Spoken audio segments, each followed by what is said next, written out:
Soho Photo Gallery, the oldest member-supported fine art gallery in New York City, invites you to come celebrate our 40th year anniversary in April 2011.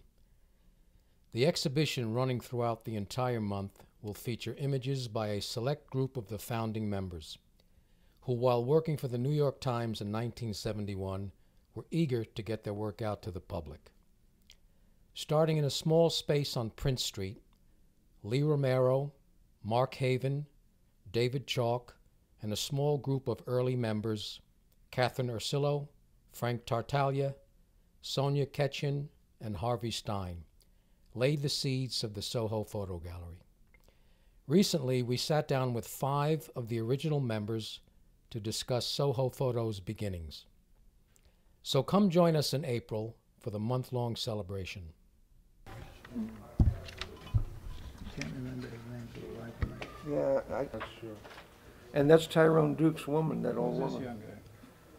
That's Ernie's sister. Yeah. I want to see Ernie's sister. This is He's Jean-Paul another- Belmondo. I always loved his pictures also, Dave. Salud. To another 40 These are- years. yeah. 40 years. What are we going to do on the 80th? My God. Drool. If you can just get here, it'll be fine. There were 7 photographers working, freelancing and journalists working for the Post and I don't think the Daily News, but several from the Times. And we would just meet and pass pictures around and have wine and have a good time, talk.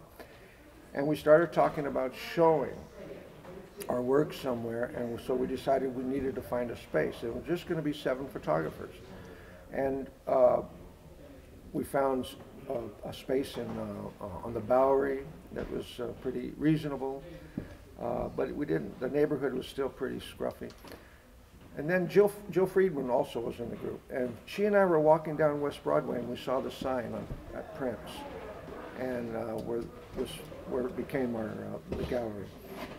And it was a space for rent. It was $400 a month, and we decided we couldn't afford that.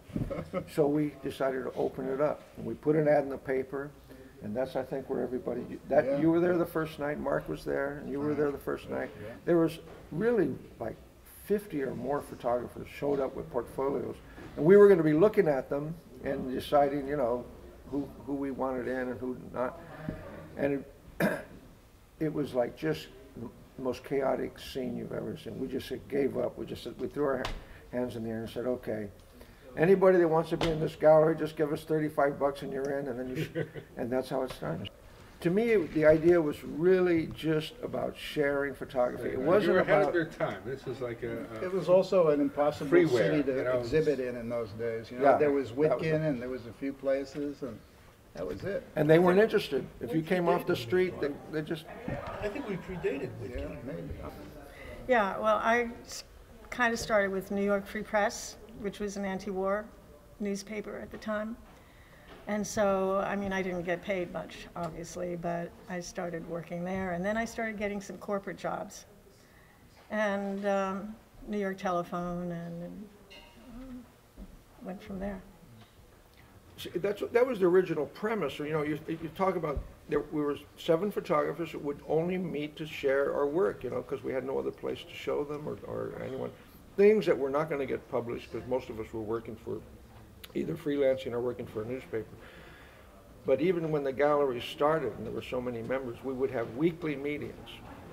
And there was a short period, you know, I mean, basically people would gather around the work and talk about it in that fashion. But sometimes we would sit and have discussions. We always tried to invite people of interest to us, like what the night we had all the gallery owners all came down, and they used to refer people to us. You know, there was always photographers knocking on the doors for galleries and stuff. And I think George and David were a big part of that. I think you did a lot of PR work and got people. Yeah, after 1 year, we moved to 13th Street, and we had 2 galleries there. And I found this space myself, and it was such a horrible, you know, it was a storehouse for poultry and eggs, so it was a real mess. Jesus. And I had one of our members. Cleaned it up very well. One of our members was an architect, and I said, what the hell was his name? Rene Davila. I said, can you call in a favor, somebody that can do some nice renderings? And he says, what do you want renderings? I said, if anybody sees this space the way it really is, we won't raise 50 cents. And he did these beautiful drawings, and we sent it out to the membership. And I said, whatever you do, don't put the address on there until all the checks cleared. And we raised quite a bit of money. And then it was sweat equity, and everybody worked. And it was a beautiful thing because everybody that walked in here, they had their wall that they spackled. It really vested them in the space and in the organization. So it was wonderful. I mean, I didn't really remember how I got chosen for that first one. I thought it was because I had this show at this other gallery, but somehow Lee remembers that they just, I guess, picked people up on that first night. I mean, you know, photographers are notoriously bad editors of their own work, and so what you can find in places like this is people you trust, and all you need is 2 or 3 people. And so the community can give you that feedback, which I think is pretty crucial if you're going to develop. You know, it's very hard to look at your own work objectively, and that's what this place can do. Well, it's pretty much impossible to develop in a vacuum. So the back and forth, the learning experience, the exposure to new work, exposing your work to new people is invaluable.